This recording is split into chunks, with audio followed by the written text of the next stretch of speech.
আমি রাজপথ থেকে বঙ্গভবনে এসেছি।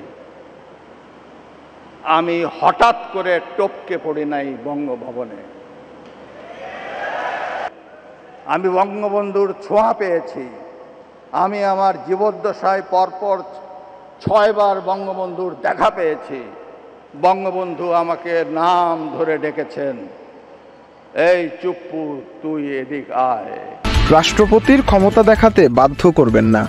ক্ষমতা দেখাতে বাধ্য হলে সবার আগে শেখ হাসিনাকেই দেশে ফিরিয়ে আনব।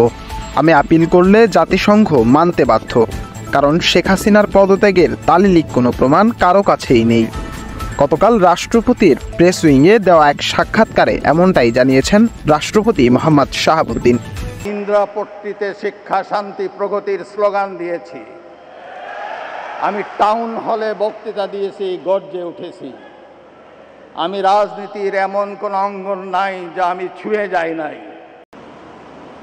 আপনারা জানেন, রাষ্ট্রপতি একটি সাংবিধানিক সর্বোচ্চ পদ।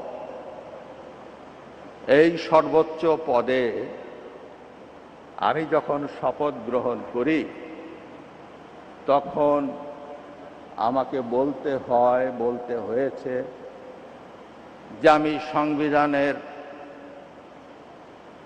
রক্ষণ, সমর্থন ও নিরাপত্তা বিধান করিব। এটা অঙ্গীকার। আমি অঙ্গীকার করেছি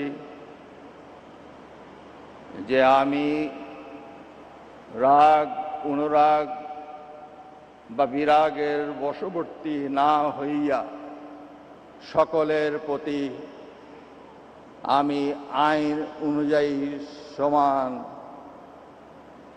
আচরণ করিব।